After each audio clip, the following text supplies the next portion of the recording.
Hello everyone. Sorry this video is a bit shorter. I'm ordering a new microphone that comes tomorrow because my current one's starting to break on me. I did do some longer recordings for this but my microphone kept dying. But that'll be back to normal by tomorrow. I just want to say I love you all and hope you're all having a great day. Even if you're struggling now, things do get better, so please believe me on that. And if you're suffering, remember it might not necessarily be your fault or might just be a problem in your head. I used to have this a lot, and when I realised that it's not actually me and anything that I'm specifically doing wrong, it's just the way I'm wired, it made me feel a lot better and more at peace for some reason. So that's just a thought I had that I thought could help somebody. So anyway, enjoy these stories and have a lovely day.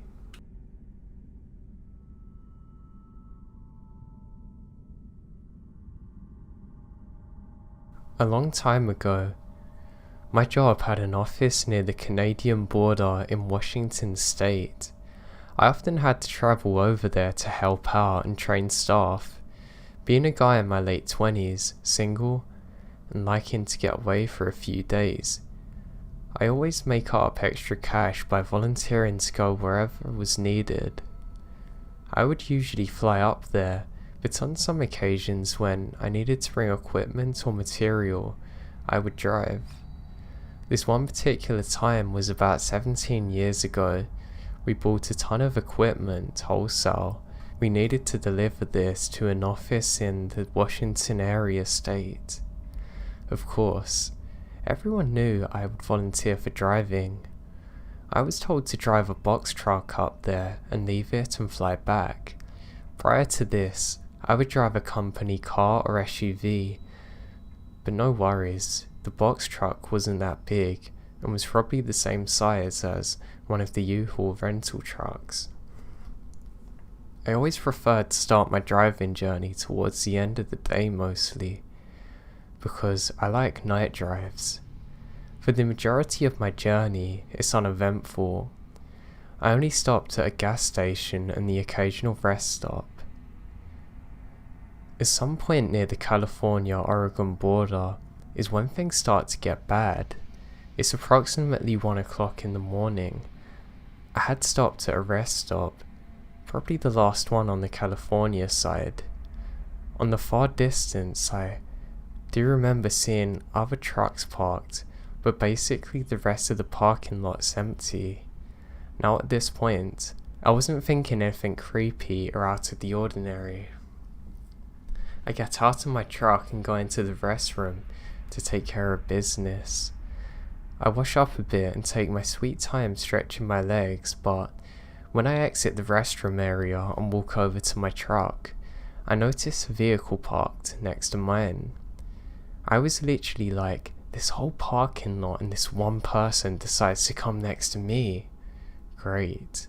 Oh well, I jump in my truck and continue the journey.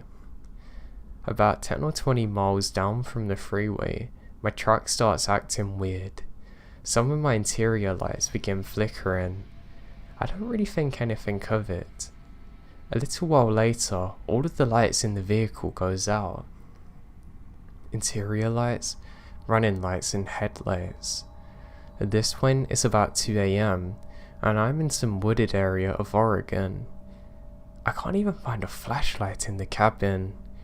I get so angry, not sure of being scared to drive 60 miles an hour in the middle of what seemed like a scene out of the Tales from the Dark Side. But I pound my fist on the dashboard and scream at the truck. Almost instantly, everything come back on. I felt like a Fonzie. At the next upcoming rest stop, I decide to pull over again, and maybe from adrenaline or whatever, I had to pee like never before. I jump out of the truck and went to the restroom, although this time I didn't take that long inside the restroom and walked out to the truck. I remembered my thoughts were, should I stay here till dawn or attempt to continue? As I walk up to my truck, I see an older guy, kind of heavyset with grey hair, standing next to my truck. Now I don't see his vehicle near mine. I just assumed he's stretching his legs out. I start off a conversation about the weather or something. A very light snowfall was falling, but not the kind of stuff that stays on the ground. I wasn't really paying much attention to him, because my first impression was that, it's just an old lonely guy who wants a bit of chit chat. Then, he said something that made the hairs on the back of my neck stand up. He's looking at my truck and says, "Are you experiencing any mechanical problems?" I stopped dead in my tracks and felt blood rush into my head and said, "No, just trying to drive and stay out of the cold." He then tells me that he doesn't live far from here and that I would be welcome to join him for a hot coffee, and I can even sleep there if I need. This kind of gave me chills, but me thinking to myself that if I needed I can take him out, I thought I'm younger and stronger and not afraid, but the conversation ended with, "Well, I better be back on the road before the snow starts to fall again, yeah." As I'm driving away, I see that he's walking behind the restrooms, so I think to myself, what the heck's going on? My mind is racing and retracting my last few stops, and how could this guy have known that I had problems? Specifically electrical ones, it makes no sense. I suddenly think back to the rest stop in California, and that the car that was parked next to my truck. Could he have done something to my wiring while I was in there? A few more miles down the road, I'm having no issues electrically speaking. I decide to go to the next gas station to stop. I pull up to a gas station, and in Oregon, they don't let you pump your own gas, so I wait for the attendant and then decide to go in and get a drink. I paid, and as I was waiting for my fueling tank, I walk around my truck and look for signs of tampering. And up near the front fender, I see some smears, but I don't know if it's from the road. I just tell myself, okay, you're just freaking yourself out. I jump back in my truck, and as I pull out of the gas station, I have to make a turn around to get back to the side of the road where the ramp is on, and as I'm turning and about to exit, I see a car parked in the corner and something sitting inside. I think to myself, God, you're freaking out, man. Seeing shadows in every corner. It's just a few hours before dawn. Maybe in the morning, I'm gonna laugh at this. I think, did I interrupt that old guy when I came out of the restroom so fast? Was he following me, waiting for the right time and place to kill me? As I continue driving on the snow, it starts to get a little more concerning. I didn't grow up in areas that snow lasts in, and I know how dangerous it is driving like this. I look out my rearview mirror, and I now see a pair of headlights trailing me. This is odd because most drivers pass me. This person is following me. I'm already going well under the speed limit. He's not passing me. I go slower. At some point, I'm getting closer to a larger city in Portland. It's still dark and snow is still falling lightly. I decide to pull over again, and maybe the car's gonna pass. I quickly exit the freeway, and in front of me is another gas station with a petrol car parked there. I immediately pull up next to the cops and get out. There's a lady officer there, and I start making conversation about the snow and the expected conditions. I'm thinking about telling her about the car behind me, but all of a sudden, I just feel so silly about the whole situation. What was I gonna say? Oh, I'm being followed by an old man. She's kind of nice, and We're talking for a bit and she says, "Where am I going and where'd I come from?" She does suggest that I stop for the night and starts telling me about the dangers of driving sleepy. I take a look around the area and said, "Yeah, I will stop for the night." She tells me that if I go down the road a couple of blocks near the 7-Eleven, there's a motel. I look around and do not see the car anymore. I decide that I will stop for the night and go inside to sleep. As I pull up to the motel, I decide to park away from the room, and I get to park straight behind the motel so I can't be seen from the road. I go into my hotel room as quickly as I can, locking the door, and I can honestly say I don't get much rest.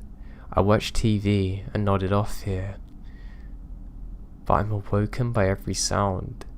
My mind kept racing back to recalling all the events from before California and my conversation with the police.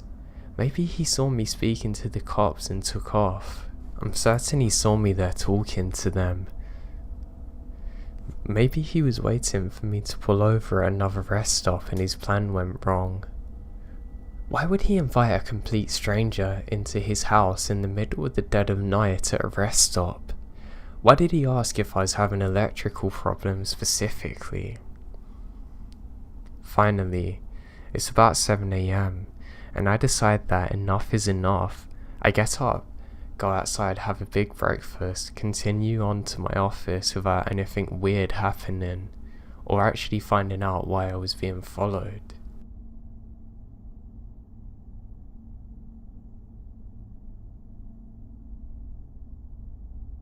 So I was driving by myself on a highway in Maine, cranking killer tunes, slamming Mountain Dew big gulps, and sucking back American Sprite lights. Decided to go hog wild at a Taco Bell drive-thru and ordered an enormous amount of food. So I'm devouring the Taco Bell, had a full menu of assortments. Live mess. Of course, about 40 minutes after I ate, my stomach began sizing and cramping. There was to be no refunds, no returns. Luckily, I see a rest stop coming up in about 2 miles. I floor it to pull in. It's about 1:30 AM, and it seems pretty vacant. There's one other vehicle in the lot, windows steamed up. I assume it's just another road tripper who had to pull over just to get some rest. No judgment. I get out of my car and run into the men's room. I really needed to get to the bathroom. Figuring I'm gonna be in there for a while, I brought some smokes and a copy of Mad magazine that I always keep in my car. I suddenly hear footsteps though. I hear him taking deep breaths. I holler out, "Hey man, I'd keep those breaths shallow." No response. I can see dude's feet right in front of my stall, and they're massive. They have to be at least size 17. Dirty as hell too. I sit in silence staring at those massive clown shoes, when suddenly, the guy starts grabbing my door, shaking it. "I'll be a minute, you idiot," I scream. Then it stops. I hear a lot of squeaking, then footsteps again, and the door opening and slamming shut. Of course there's no toilet roll in there. I'm really irritated, but I have my paper from the magazine. I exit the store and see a marker written on the wall, "See you outside." Now I was born and raised in Maine. I've met a lot of guys called Nitro, which this is signed. We're not in the middle of nowhere in a rest stop. I hatch a plan that I'm gonna go for it. I open the restroom door and sprint to my car, not looking back. I hear lots of footsteps behind me, and a scream sound. I left my car unlocked because it's crap. I get right in. I get the car going and do a bit of rummaging around, manage to burn out and speed off. In my rearview mirror, I see the silhouette of a massive man. He has a lead pipe in his hand, throwing his hat to the ground in anger. I speed away. I have no idea who this guy is or what his intentions are, but I'm just glad I got out of there as quick as I could.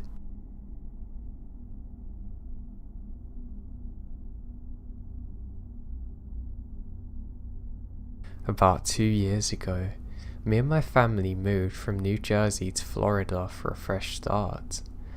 Before I start my encounter, I want to iterate my mental state at the time because it contributes to how I acted at the time of the story. So, the night of the move, my mother got a call from a close family friend. She'd just become pregnant and began to have complications, fearing she'd lose a baby.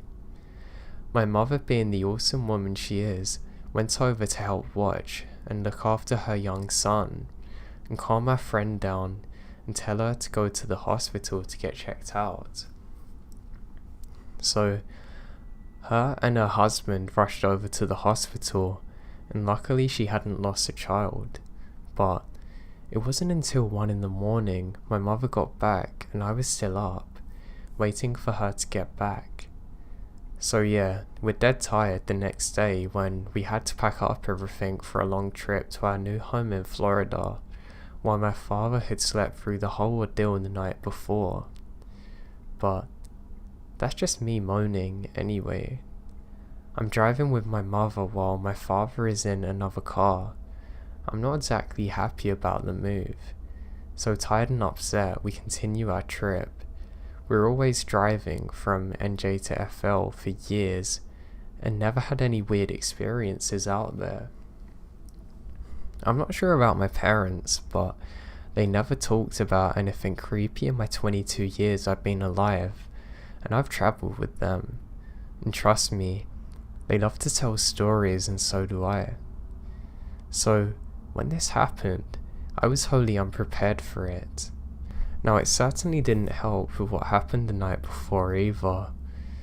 So we stop at one of the many stops on our way to Florida, and I think we're in the Carolinas or somewhere near this when it happened, and we stopped.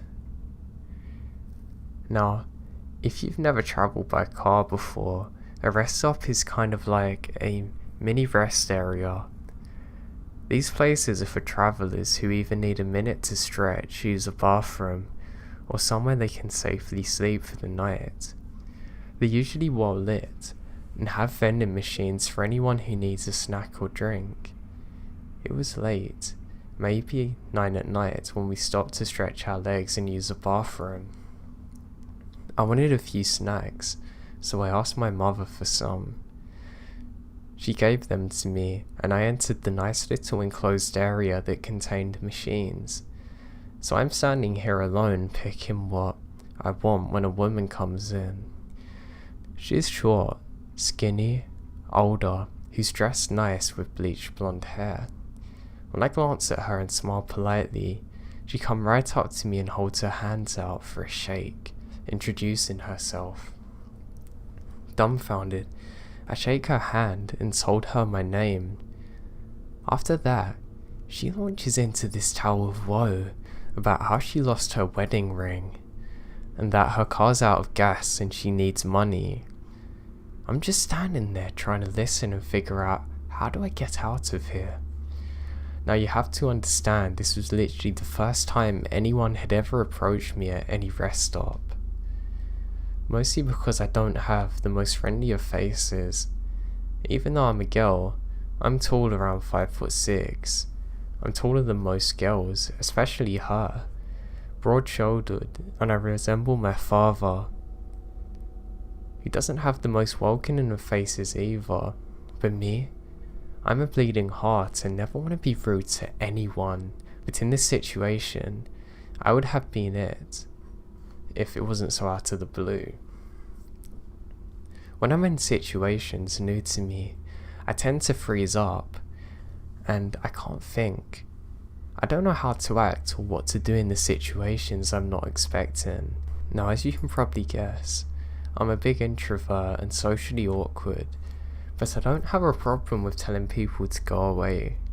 But in this situation, I'm outright panicking, and I just want to get away from the weird woman. And as I say weird because that head injury I mentioned, she didn't have one, not even a bruise. She's talking so fast and nonsensual, I can't help her. For some reason, being polite is more important than getting away. So I'm standing there, exhausted to my bones, about to shove what my little money I have in her face to get her to go away when my mum walks in. My badass of a mum comes right in and says that I can't and tells me to come with her. The woman takes a step back. I realised just how close she was. I hadn't even noticed how steadily closer she was coming to me. She tells my mum how beautiful I am, how nice I am, and I look really kind and caring. My mum ain't replying. She grabs me by my arm, walking me to the bathroom saying, "Am I okay?" That woman goes the opposite direction of where her car is said to be. We get out of there quick. Looking back on it all, at the time I thought it was just weird, and I was certainly weirded out by it all, but I just thought whatever. But after listening to more of these stories, I realised how lucky I am 2 years later that the situation hadn't escalated. I think the reason she approached me was probably because the ones I mentioned earlier. What really freaked me out is what a friend said to me recently, that she may have been scouting to see if I was a target for a kidnapping. Apparently, people do get kidnapped from situations leading from rest stops where they're scouted. They find out where you're going, and if you're driving alone, then attack you. I'm not certain if this was what happened that day, but I have a horrible feeling that it might have been. I'm very thankful for my mother taking great care of me that day.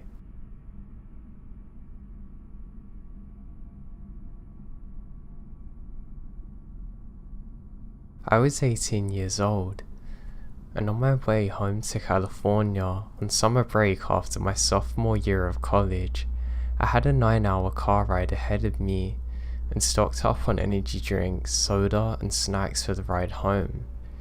I left school late after dinner with friends and planned on driving into the night. I'm making good time, and I'm around 3 or so hours from home. I'm right outside Verneio on a lonely stretch of road when this happened. I suddenly get the urge to pee. Those energy drinks I chugged are catching up with me. I saw a sign that advertised a rest stop coming up, so I drove a few miles to the sign and pulled in. Now parked in the parking lot was a ratchet looking sedan on the other side of the road. Now I quickly get out and hurriedly jog to the restroom before I peed myself. I was flushing when I heard someone enter and I freeze. I'm in decent physical shape and I work out often, but for a guy, I'm on the smaller side at only 5'7" and 160 pounds, so I'm bracing myself for some Michael Myers type of stuff when I open the door, and I see your average looking Joe. He looked up and gave me a friendly smile, then stepped over to the urinal. I start washing my hands, getting ready to leave, and he begins speaking to me.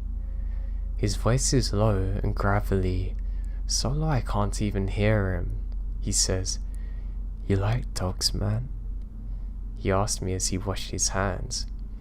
He's wearing a mechanic's overalls and is covered in grease. I say, "Yeah, dogs are cool," as I left.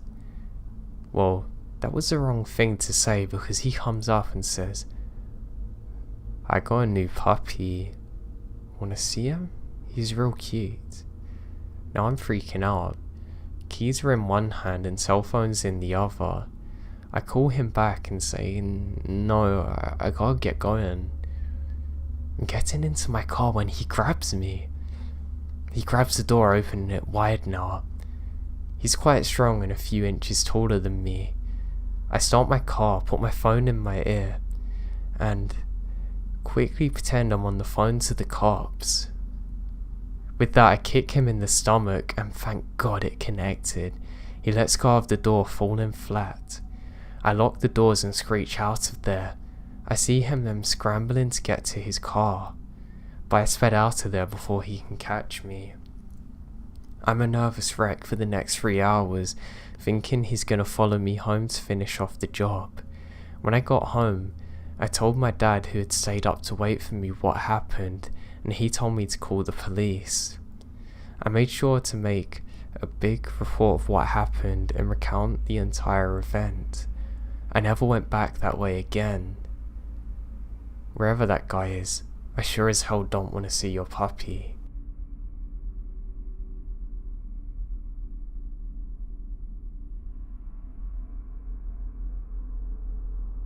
So basically, this started yesterday with me and my cousins when we got home from a party at around 10 PM. We're sitting in my living room for a while, just watching Netflix, and nothing seems weird during that time. At one point, I jokingly said to my cousin, "Look behind you. There's something there."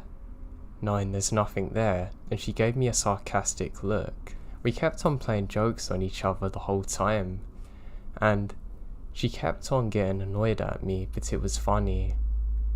Until, out of nowhere, my dog jumped up on me, ran to the front door and starts barking aggressively. We kept yelling at her to stop because she didn't leave it alone for at least another 3 minutes. I thought maybe she could have heard a noise from the TV or something that scared her. But the movie we were watching had ended like 30 minutes ago, and we're both just sitting in silence on our phones. Keep in mind, this is around 12 AM.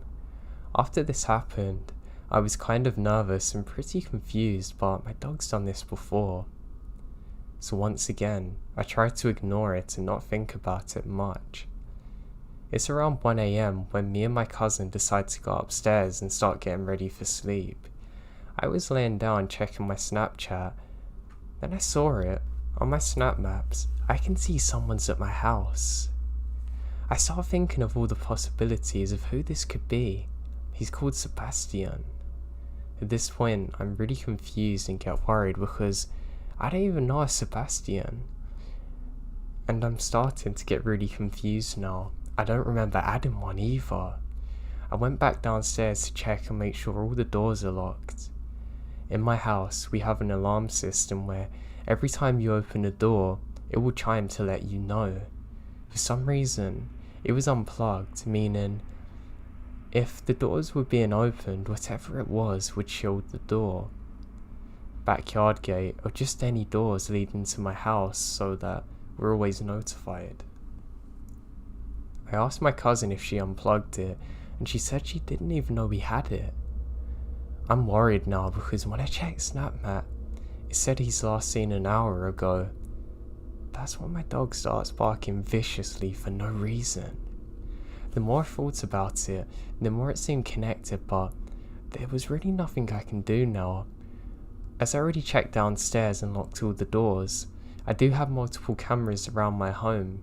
I decided I would just check them in the morning because I need to get a password from my mum anyway. It's currently the afternoon, and now I'm waiting to check the cameras, but nothing weird happened since last night. Although when I last checked Snap Maps, he was last seen 11 minutes ago still at my home. I did send him "Who are you?" and he didn't reply. I don't know what else to do apart from check the cameras and wait for other people to come back. The problem is I'm not really sure if I have any proof of what happened that I could even bring to the cops. Okay, now, so today has been crazy. Me and my cousins have both been pretty freaked out. I'll start with last night. My cousin and I kept hearing these strange sounds at the night. I even thought I heard people talking outside my home at around 3 AM. Also, I kept getting told to call the police, which I did the following morning. I'll get to that later. Now this guy wasn't on Snap Maps at all that night. I start to think maybe I'm being paranoid. However, we were wrong. We finally checked the password to the cameras and unfortunately, we find nothing from the night before.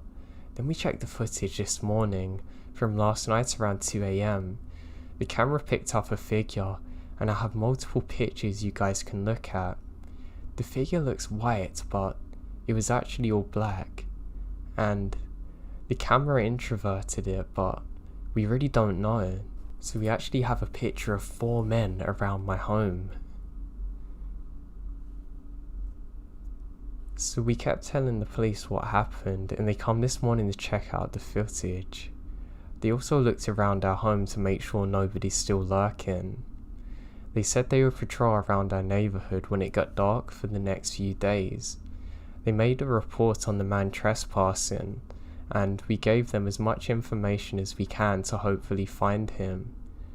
We both feel a little better, but it's really unnerving to know somebody was actually lurking in the house at night. Neither of us can figure out what he's trying to do. He just looked as though he's walking around, but like I said, we really don't have a clue what he wants. This whole ordeal has left me very stressed out, and I'm scared for my cousin and the rest of the family. I'm still very shaken up and worried that he's going to return and was just scouting it out. He knows vulnerable people live here who are left alone. I just hope he doesn't take advantage of this.